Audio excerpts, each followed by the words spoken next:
Jerusalén no le pertenecía en totalidad a los israelíes. Jerusalén estaba dividida, aunque sigue teniendo una parte árabe, por supuesto. La autonomía de la ciudad de Jerusalén no estaba en manos del pueblo judío. El lugar más sagrado entre los sagrados, el lugar, digo yo, humanamente hablando, más importante de la tierra, pues es el lugar en donde estuvo el corazón de Dios. ¿Y dónde estuvo el corazón de Dios? En el lugar donde estaba su presencia. ¿Y dónde estuvo su presencia? En una montaña llamada la montaña de Moriah, en donde se construyó hace mucho tiempo atrás, hace 3000 años, el primer templo de Jerusalén. 1000 años después, el segundo templo de Jerusalén. Jerusalén solamente ha tenido 2 templos. Y desde hace 2000 años no tiene templo. Así que si usted desea ir a Israel para ver el templo judío, no lo va a poder hacer, porque no existe ningún templo judío en la actualidad.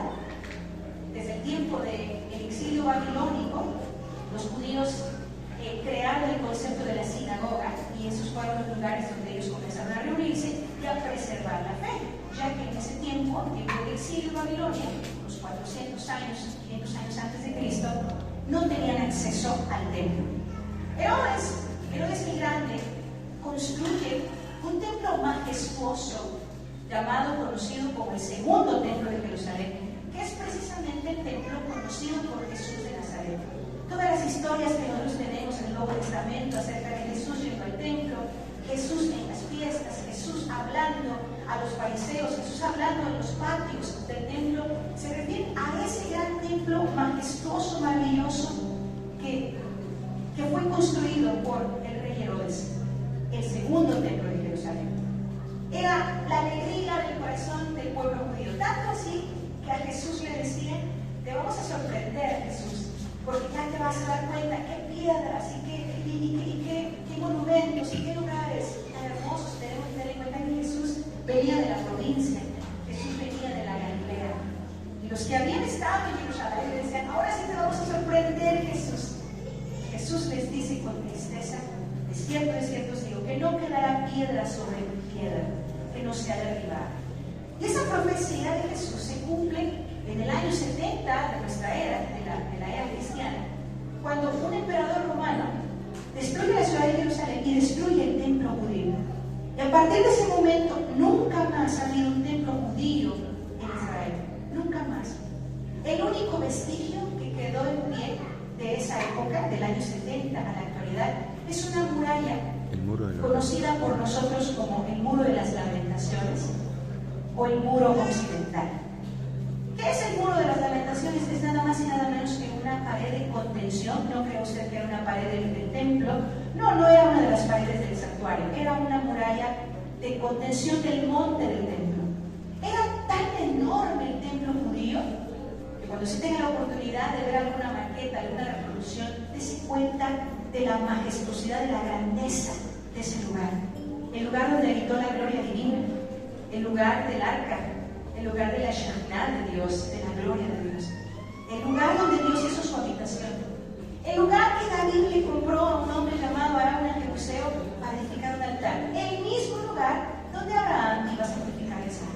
Hay tanto de fe en este mismo lugar, hay tantas historias unidas a ese monte, a ese sitio, que el pueblo judío anhelaba, añoraba retomar ese lugar. Pero cuando ellos son bendecidos con tener su país en la tierra de Palestina, sucede algo, que ellos no se pueden acercar al muro. Desde el 1948 no podían llegar al muro. O sea, lo más sagrado del pueblo judío era ese muro, es el único vestigio del templo, lo único que queda, pero no podían llegar a él, porque los árabes, los palestinos, habían convertido ese lugar en un basurero, en su odio contra Israel, en su deseo de avergonzar a Israel. Habían convertido el lugar más sagrado del pueblo judío en un muladar. Estaba prohibido que cualquier judío se acercara a ese lugar. Los ancianos lloraban porque nunca más oyeron el shofar en el monte del templo, porque pasaron los años y las décadas y ellos no podían acercarse a lo único que les quedaba de su historia, de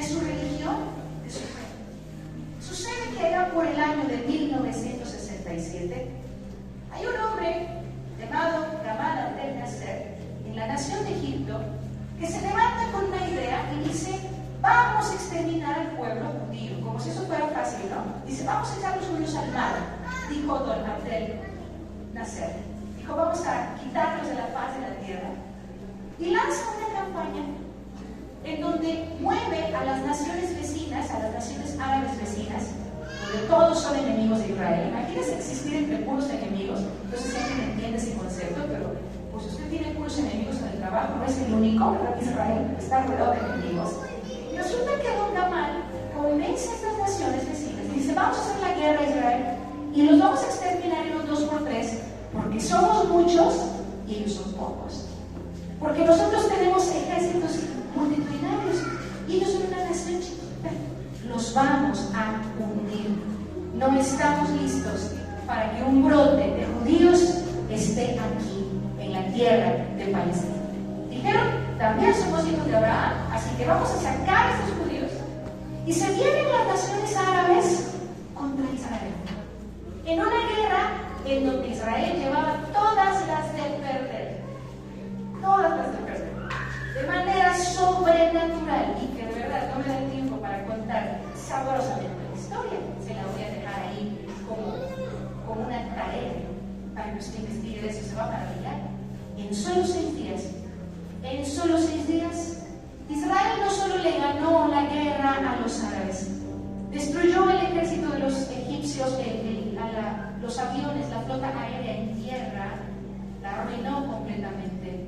Una nación que se esperaba tuviese derrota, oró a Dios. Una nación que se esperaba fuera vencida, clamó al único ayudador.